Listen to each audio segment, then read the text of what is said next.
बुढ़ापे की मजबूरी। मेरे पति के देहांत के बाद मैं अपने इकलौते बेटे के यहाँ रहती थी। मेरी बहू का एक अलग ही रूप मुझे देखने को मिला, साथ ही बेटे का भी। दोनों के मन में क्या है मैं अच्छे से ही जानती हूँ। वो चाहते हैं कि मैं वृद्धा आश्रम चली जाऊँ। उनके जाने के बाद मुझे यह सब देखना और सुनना पड़ेगा, इसका मुझे अंदाज़ा भी नहीं था।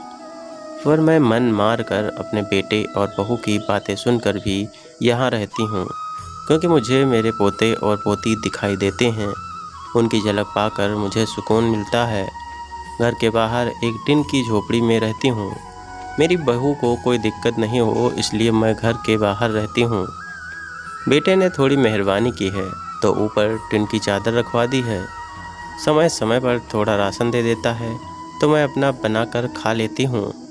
मैंने अपने बेटे को कह दिया है कि मेरी वजह से उन दोनों को कोई प्रॉब्लम नहीं होगी। बस मुझे यही रहने दे, इसी घर में मुझे मर जाने दे। मैं बस यही चाहती हूँ। मैं अपने आप को खुशकिस्मत समझती हूँ कि मेरे बेटे और बहू कम से कम मेरे लिए इतना तो कर रहे हैं। मेरा बेटा सुबह 9 बजे नौकरी पर जाता है और बच्चे भी उसी समय स्कूल जाते हैं। फिर शाम को 6 बजे मेरा बेटा वापस आता है। बच्चे 3 बजे आते हैं। उन्हें आते जाते निकलते देख मुझे बड़ा सुकून मिलता है। मेरे पति के एक दोस्त थे, उनकी पत्नी का भी स्वर्गवास हो गया है। उस समय पर वो हमारे घर पर आया करते थे। उनसे हमारे अच्छे रिश्ते थे। उनका हमारे घर में थोड़ी दूरी पर ही घर था।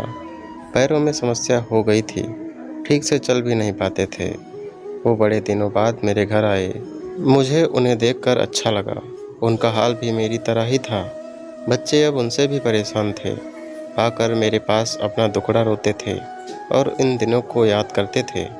बुढ़ापा हम जैसों को बहुत रुलाता है। उनकी पत्नी का स्वर्गवास हो गया था और उन्हें चलने उठने में समस्या थी, इसलिए वो तो अपना खाना भी नहीं पाते थे।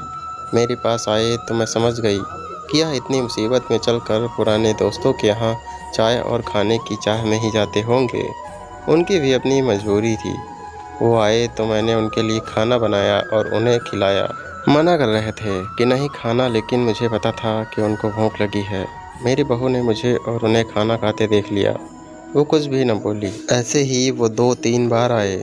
जब भी वो आते मैं उन्हें खाना खिलाती। फिर उन्हें जाने के बाद जब मेरा बेटा आया तो बहू कहती है कि तुम्हारी माँ कितनी बेशर्म है, पता नहीं किस किस को आजकल बुलाकर खाना खिलाती है। बड़ी मुश्किल से कमाया जाता है और यह लुटाने में लगी हैं। इनका राशन बंद करो, कुछ दिन भूखी रहेंगी तो अगले ठिकाने आएगी। मैंने कहा कि मैं अपने हिस्से का उन्हें खिलाती हूँ, तुम्हारे पिता के पुराने मित्र हैं। फिर भी बहू का उल्टा सीधा बोलना शुरू रहा।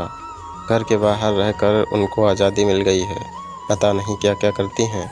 बेटा भी बोला कि कुछ दिन भूखा ही रहने दो इन्हें। मुझे मेरे बेटे ने घर के पीछे सीढ़ी के पास ले जाकर बिठा दिया। कहा कि अब यही बैठो। मेरे तो अब आंसू भी सूख गए थे। अगले दिन मुझे खाना नहीं मिला। मेरे टिन के उस छोटे से कमरे को बहू ने तोड़ दिया। एक दिन पूरा भूखा रहने के बाद मैंने सोचा कि मैं गलत कर रही हूँ। मुझे अब अपने बेटे के यहाँ नहीं रहना चाहिए और शायद गलती भी मेरी ही है। मेरी ही परवरिश में कोई कमी रही है, तभी तो यह परिणाम आया। अगली सुबह मैंने अपने बेटे को कहा कि मुझे वृद्धा आश्रम छोड़ आओ। अब मैं तुम दोनों को ज़्यादा परेशान नहीं करना चाहती। बहू ने कहा कि एक दिन भूखी रही तो अक्ल ठिकाने आ गई ना। बेटे के चेहरे पर भी अजीब सी खुशी थी। जल्दी से तैयार हो गया। मुझे छोड़ने के लिए बहू कह रही थी कि आज की छुट्टी ले लो, यही आसपास मत छोड़ना, कहीं 3 दिन में वापस आ जाएं। मैंने अपनी बहू से कहा कि बेटी चिंता मत करो, मैं अब नहीं आऊँगी। मैंने अपना पोता पोती को गले लगाया। मुझे पता था कि अब मिलना नहीं हो पाएगा।